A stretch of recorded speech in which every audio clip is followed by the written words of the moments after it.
ますね。Hello, 안녕하세요. My name is Shushi Okazaki. On behalf of Japan Family Farmers Movement, I'd like to extend my heartfelt solidarity to you farmers and consumers, citizens in Korea. In Japan, rice disappeared from supermarkets and rice stores from last summer to fall, and the people in Japan were filled with cries of "I can't buy rice and I can't afford to buy rice." This was an unbearable experience for the Japanese people who, like Koreans, depend on rice as staple food. Although rice is on store shelves since last December, the price has more than doubled, making it a luxury item and inaccessible to pensioners and needy people. The government cites speculation and an increase in foreign tourism as causes. However, the real cause of the rice crisis and soaring rice prices lies in the government's policy failure. First, the government's failure to take responsibility for stabilizing the supply-demand balance and rice prices, and leaving these to market mechanisms. Second, its policy of reducing rice acreage and promoting the production just above demand have caused a situation where small shocks can easily lead to rice shortages and wild swings in rice prices. According to the government, private inventories of rice at the end of June 2024 were 1.56 million tons, down 410,000 tons from the previous year, the lowest level since 1999. The production fall is only less than 6% of total consumption that has led to a rice shortage and a price spike. In Japan, the Food Control Act was repealed in 1995 to coincide with the ratification of the WTO agreement, and the Staple Food Act was enacted. Under the new law, the government's role was limited to the operation of government rice reserves and minimum access rice imports, and the government's responsibility for stabilizing the supply, demand, and price of rice was abandoned. Now, there is no government agency responsible for the overall production and supply of rice in Japan, and the responsibility for these management are only left to market mechanisms. This makes room for those who treat rice as a speculative commodity to take advantage. In South Korea too, we hear that the conflict between the ruling and the opposition parties is deepening over the Grain Management Act. And we are eager to see that this foolish policy of putting rice, the staple food of the nation, in the hands of capitalism is avoided at all costs. Another factor contributing to the rice crisis is the government's long-standing policy of reducing rice acreage and imposing rice production at the very edge of demand. The policy of reducing rice acreage has been in place for half a century in Japan, and now only 2/3 of the total paddy fields are under cultivation.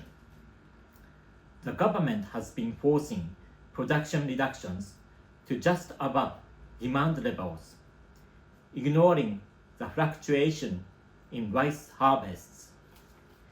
In 2020, the government left unaddressed surplus inventories of rice created from the disappearance of the rice demand due to travel restrictions and other factors caused by the spread of COVID-19 infection, and the price of rice plummeted. The government used this as an excuse to push for tighter production adjustments, resulting in a production cut of nearly 600,000 tons in 2 years. This, combined with increased consumption after the recovery of COVID-19, caused a rice shortage since last summer.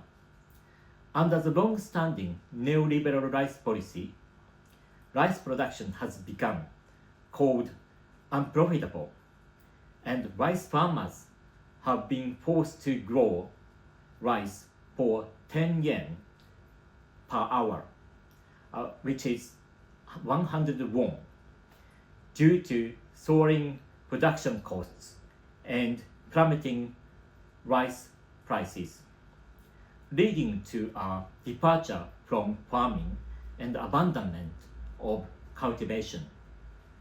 In Korea, there have been small-scale production adjustments in the past, but the proposed 80,000 hectares is much larger than before.